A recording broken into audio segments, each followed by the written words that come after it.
A flambe flash ago, it seemed, I had been an indiscriminate prepubescent gourmand, tantalized both by the most erudite riverfront billboards, fine dining, the captain's table, and ooey-gooey descriptions of Wilbur the Pig's slop bucket in Charlotte's Web. He, blubberbutt, pecan pie-eyed, then poof, it seemed, his scant remains, this 17-year-old sliver, rocketing away from Mrs. Goldman's East Side bungalow on a Fuji 10-speed, thinking what I had not before dared to simmer in the cranial crock pot, an eerie notion that the preceding hours out and about with a dentist's widow pretty much amounted to my first date. It did, and middle road trees blurred by. Every yard had a tree, like every word has a tree in it, like every thought is a forest. And into that outflung depth of familiar lawns, overhung with mid-air dunes of vegetation, I burrowed, head down, bashing shadows, manufacturing wind, if not escape. Placid nuclear families of driveway garbage cans looked on. Branches bordering the empty street were almost still, as if a frail breeze from within the trunk faltered at fingertips of old leaves, gritty with fuzz.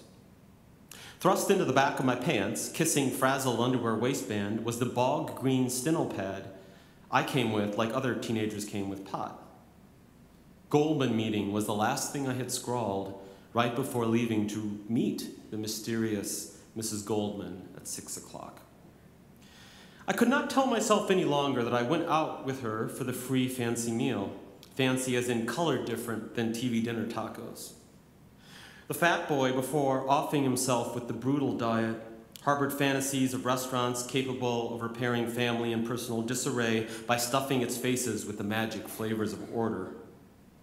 His demise at 14 proved only that he had been fattening himself up for his own slaughter, more chaos, and what he had bequeathed to me was that of him I had most wanted to shed, the hunger, stripped of innocence, but fortified with complexity and desperation. I strived yet for places at nice tables, but the food I picked at, sizzling platters much less the point than human bonds, I now understood menu choices could not provide, only faintly and fragrantly allude to when arriving, swaddled in steam veils. Mrs. Goldman, she appeared to grow younger during the antic outing, and I older, lurching, hunched, holding doors, padded, phlebitic-looking doors, to catacombs of nightlife within reach of Interstate 80, the short reach of any jerk's limited yet frenzied imagination. Soft drinks for me, gimlets for her. My knack for saying the odd thing to be greeted with complete puzzlement had shined. On the scamper from her modest home to her sports car, the original pretense for our meeting, education issues of the day abandoned for another day, a day never to come, I prayed, skirting a border garden troll. Nothing was ever dented so hopelessly as an issue of the day. On that scamper, I had complimented Mrs. Goldman's taste in poles, or gaslights. I had, hadn't I? Somehow simultaneously danced and not danced with the cha-chaing Mrs. Goldman. A talent for tablecloth drenching spills had taken the night off, but in restrooms the zipper rebelled, the bottom fell out, part of me turned to ammonia, another part to cheese fondue, splashing, spraying, wiping, blank stare into mirror until someone reappeared there to wonder, was Goldman really gonna pay? Hand warming in the empty pocket. Was that my uncle we had run into on the dance floor, or his agitated ghost? Which was worst? Who to dread most? Men's room vertigo.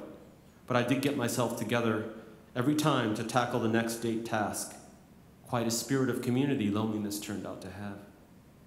Rising off the bike seat, I pumped harder, but I had attained the speed that would not be topped until I plunged down the hill, spokes hissing, if I ever got to that hill.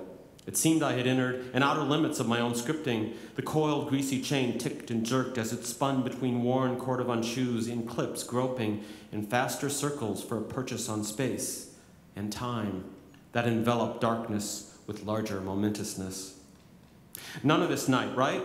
No cha-cha, no flour tortillas would have happened had Mrs. Goldman not, shortly after I arrived, synced our political meeting with vacation memories and something else in front of a shelf menagerie of ashtrays. She and her late husband had collected, stolen wink wink, from cruise ship cabins.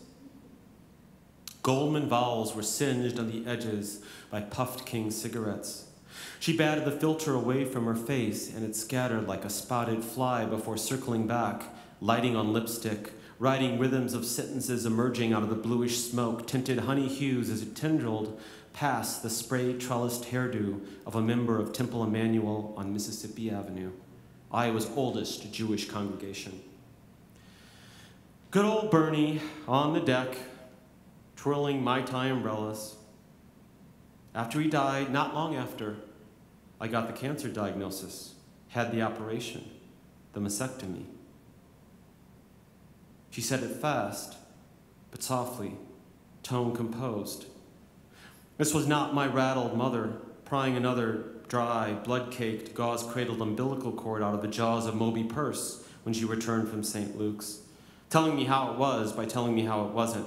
Nurse Drastic, Dr. Elastic and his Twilight sleep machine, many medical devices past retirement age, valves, bulbs, inaccurate dials, the knife. Real delivery room agonies stirred into a circle of Dante's hell, easy to picture as the hardened purple snippet of a week-old infant sibling dangled between us. But despite the dignified precision with which Mrs. Goldman cited her ordeal, immediately modifying the vague horror hospital noun operation with mastectomy, even so, space between us collapsed without us moving. Her news tilted air molecules too, echoing silently between the wallpaper patterns and briefly sentencing our profiles to paralysis. Oh, good old Bernie, on the deck, twirling Mai Tai umbrellas. After he died, not long after, I got the cancer diagnosis, had the operation, the mastectomy. I wanted to ask, why then? Why me, Mrs. Goldman? Because I was the only one in the room with her and the ashtrays? To relieve the silly pressure of a secret that needn't be one, not in the enlightened age of Dr. Ruth? She had bitten her lip, chiding it for a slip. But if it wasn't what she meant to tell me, she had done so. Retreat was implausible. You know, Benjamin, breast cancer was one of the leading killers of women. But funny it is to put it that way, as if diseases were on bikes in a velodrome racing each other to win a gold medal for the most college graduates killed. Wasn't a crack to laugh at. She smiled sadly. I tried. My gaze locked on an ashtray's maggoty glints of reflected ceiling light. The Cunard souvenir was just glass. It was far more than glass. Her small talk was just small talk and more. Plainest words, ordinary objects, in certain positions between people at certain moments were the world's very edges, north to south. The piss-poor sum of reality stagecraft, deceptively prim-looking containers of ungainly forces flowing through rooms where men and women and children loved, fought, hoped, despaired, got ill, recovered, or perished. We still had not turned toward each other. But then, right there, Mrs. Goldman and I had swerved. I knew that much. Suddenly, as much a pair as a couple on a park path at dusk, I knew something big about her. She wanted to know me.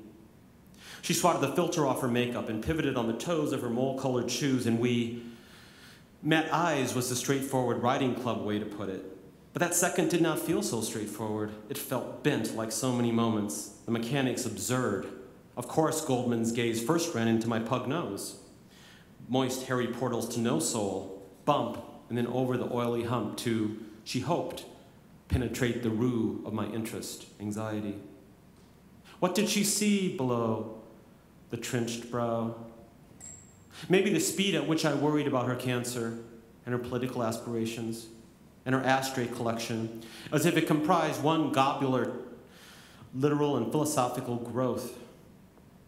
Worry was the shape my deepest attachments had always assumed since I was a little boy kicking a bean can down the alley in a malaise of concern about rundown parents, my bedwetting sisters. I'm proof breast cancer is treatable, said Mrs. Goldman. The doctors at Mercy Hospital were wonderful. I've been cancer-free now for more than a year. The vital part, this widow considered herself saved, not scarred, a lovely thing to learn. I knew mostly survivors with scars that never spread into wings. And that category I, too, fit into thus far. The trailing, crawling, waddling specter of that fat boy made me yet another eccentric relative whose shadow was meatier than any residual substance left on Earth. But handed to Mrs. Goldman, she, at least, was aimed toward the future.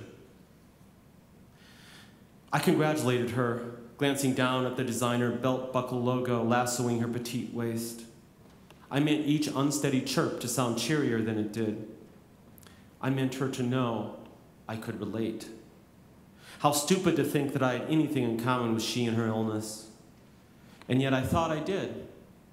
At 12, weighing 215 pounds, I compulsively squeezed my breasts in the little boys' room, as they called it, checking for tumors. Checking.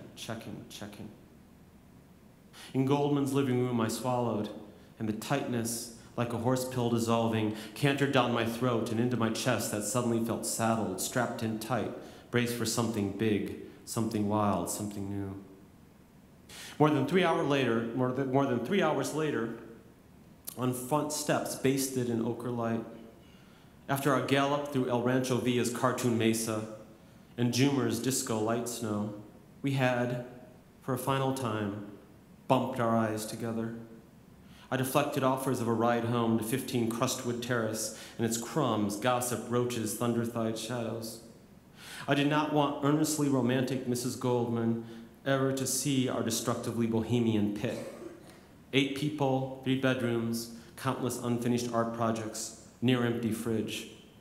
And in that moment, really seriously believed it was possible she would never see where I lived.